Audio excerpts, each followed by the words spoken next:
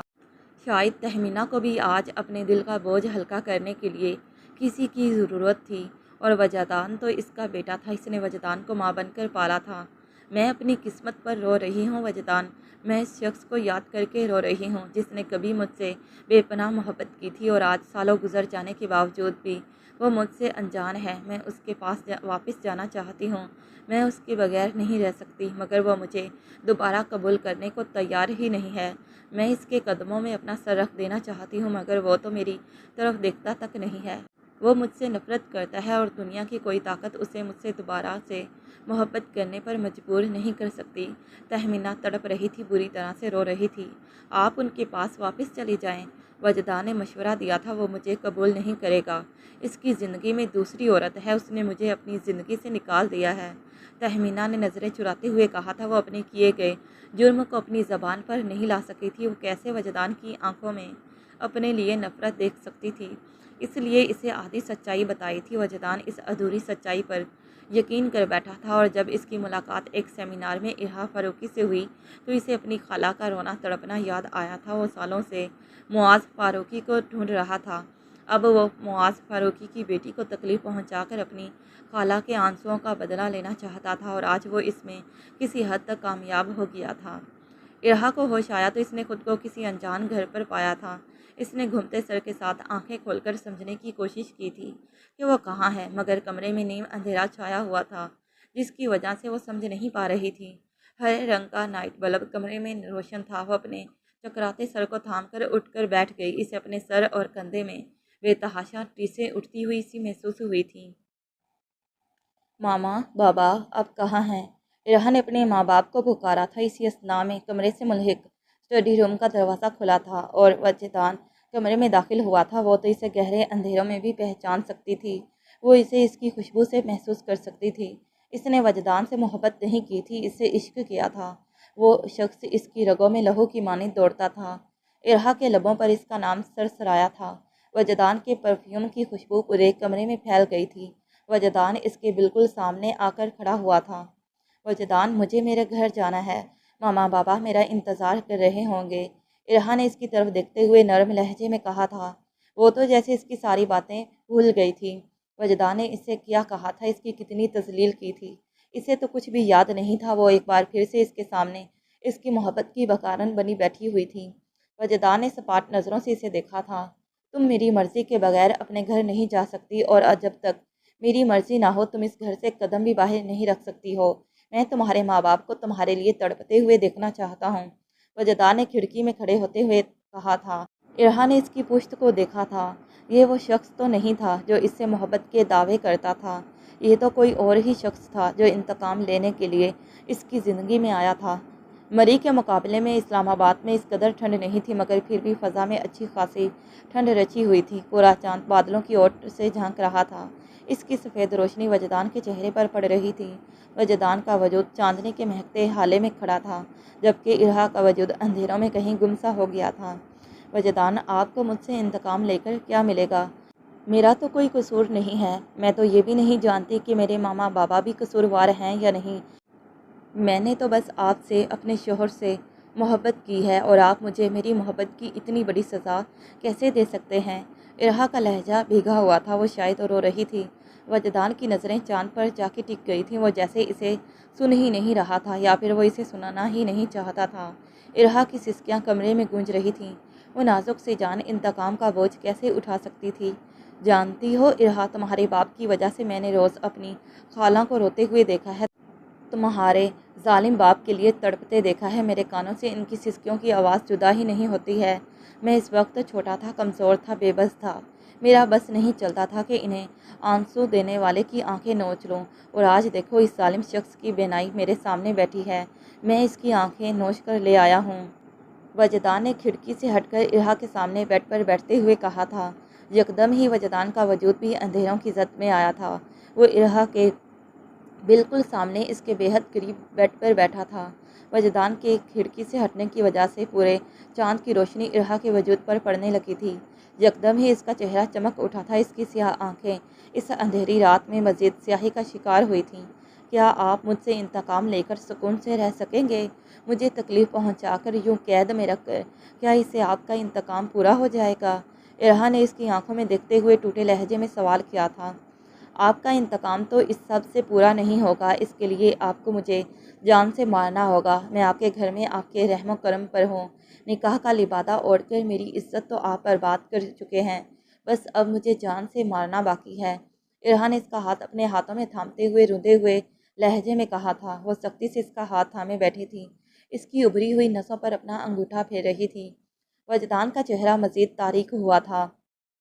وہ عجیب تاثرات لیے اسے کہہ رہی تھی، مجھے اس بات سے کوئی فرق نہیں پڑتا کہ میرے ماما بابا اور آپ کی خالہ کے درمیان کیا ہوا تھا، مجھے بس اس بات سے فرق پڑتا ہے کہ آپ نے ایک محبوب شوہر ہو کر میرے ساتھ کیا کیا ہے۔ اور وجدان شاہ، آپ نے میرا دل توڑا ہے، میری ذات کو اپنے پیروں تلے روندا ہے، اپنی ہوس کی تسکین کے لیے میرے وجود کا استعمال کیا ہے، میری آنکھوں میں سجے خواب نوچے ہیں۔ اگر آپ آج مجھے مار بھی دیں تو مجھے مرنے کا کوئی افسوس نہیں ہوگا، کیونکہ اگر میں جیتی رہی تو آپ کی بے وفائی کو یاد کرتی رہوں گی، اور جیتے جی مر جاؤں گی۔ اس لیے میں آپ کے ہاتھوں سے مرنا چاہتی ہوں، تاکہ یہ سکون تو رہے گا کہ میں نے آخری دم تک آپ سے محبت نبھائی ہے۔ ارہا کے جنونیت بھرے انداز پر وجدان کو سانس لینے میں دقت سی ہوئی تھی۔ ارہا چند لمحوں تک اسے دیکھتی رہی تھی۔ اس کے چہرے کی رنگت سفید پڑ رہی تھی، آنکھیں نیم مردہ سی نظر آ رہی تھی، یوں محسوس ہو رہا تھا کہ جیسے وجدان کی بے وفائی اسے مار چکی ہو۔ وجدان سریت سے اپنی جگہ سے اٹھا تھا، اس سے سانس لینا مشکل ہوتا جا رہا تھا۔ وہ لمبے لمبے ٹگ بھرتا وہاں سے نکل گیا۔ ارہا اپنے دونوں ہاتھوں میں سر دیے پھوٹ پھوٹ کر روئی تھی۔ نیند کا نشہ ایک بار پھر سے اس کے دماغ پر حاوی ہونے لگا تھا۔ وہ اپنے تکیے پر سر رکھ کر لیٹ گئی تھی۔ وہ جانتی تھی کہ وہ وجدان کی مرضی کے بغیر یہاں سے نہیں جا سکتی۔ اس کا ذہن نیند کی وادیوں میں ڈوبنے لگا تھا۔ صبح ارہا کی آنکھ کھلی تو اس نے گھڑی کی طرف دیکھا تھا۔ گھڑی دوپہر کے 12 بجا رہی تھی۔ وہ بیڈ پر بیٹھی تھی، اس نے سارے کمرے میں نظر دوڑائی تھی۔ یہ یقیناً وجدان کا کمرہ تھا۔ ارہا اس کی پسند ناپسند کو بہت اچھے سے جانتی تھی۔ وہ بیڈ سے اٹھ کھڑی ہوئی تھی۔ وہ اس وقت اپنے ہی کپڑوں میں ملبوس تھی۔ وجدان نے اسے یہاں لانے سے پہلے اس کے کپڑے چینج کر دیے تھے۔ ارہا نے دکھ سے خود کو آئینے میں دیکھا تھا، اور پھر وہ نیچے چلی آئی تھی۔ اس نے اپنے بالوں کو باندھنے کی بھی زحمت نہیں کی تھی۔ اس کی آنکھیں سرخ ہو رہی تھی۔ وہ سیڑھیوں سے اتر کر نیچے آئی تو سامنے کا منظر دیکھ کر دنگ رہ گئی تھی۔ اس کے ماما بابا وجدان کے سامنے والے صوفے پر بیٹھے ہوئے تھے۔ ارہا کو سانس لینے میں تکلیف ہوئی تھی۔ وہ کس منہ سے ان دونوں کا سامنا کرتی؟ وہ ان سے جھوٹ بول کر اور دھوکہ دے کر گھر سے نکلی تھی، اور پھر گھر سے جھوٹ بول کر نکلنے والی لڑکیوں کا انجام تو یہی ہوتا ہے۔ وہ مرے مرے قدموں سے چلتی ہوئی لاؤنج میں آئی تھی۔ فاروقی صاحب اور سمیہ بیگم ارہا کو دیکھ کر فوراً ہی اپنی جگہ سے کھڑے ہوئے تھے۔ ارہا نے تڑپ کر ان کے پاس جانا چاہا تھا، مگر وجدان نے اس کی کلائی تھام کر اسے روک لیا تھا۔ ارہا نے بے بسی سے وجدان کی طرف دیکھا تھا۔ آنسو پلکوں کے کنارے پر ٹکے ہوئے تھے۔ وجدان نے بھی ارہا کی طرف دیکھا تھا۔ یہ وہ لڑکی تو نہیں تھی جو 2 دن پہلے اس کے ساتھ تھی۔ وہ تو زندگی سے بھرپور حسین خوبصورت لڑکی تھی، جس کا چہرہ تر و تازہ تھا، جس کی آنکھوں میں زندگی کی چمک تھی، جو بات بے بات ہنستی تو اس کی ہنسی فضا میں جل ترنگ سی بچھا دیتی تھی۔ مگر ابھی اس کے سامنے جو لڑکی کھڑی تھی، یہ تو کوئی اور ہی تھی۔ یہ وہ نہیں تھی جسے وجدان جانتا تھا۔ یہ وہ لڑکی نہیں تھی جو اس سے محبت کرتی تھی۔ اس لڑکی کے گھنے بال بکھرے ہوئے تھے، آنکھوں میں جینے کی کوئی رمق نہیں تھی، چہرہ بے جان سا ہو رہا تھا۔ وجدان کے دل کو کچھ ہوا تھا۔ ارہا کی آنکھوں میں منت تھی۔ اس نے نہ چاہتے ہوئے بھی ارہا کا ہاتھ چھوڑ دیا۔ ارہا جا کر فاروقی صاحب کے گلے سے لگی تھی اور پھوٹ پھوٹ کر روئی تھی، یہاں تک کہ اس کی ہچکیاں بن گئی تھی، مگر اس کے آنسو نہیں تھم رہے تھے۔ وجدان اپنے لب بھیجے اسے ہی دیکھ رہا تھا۔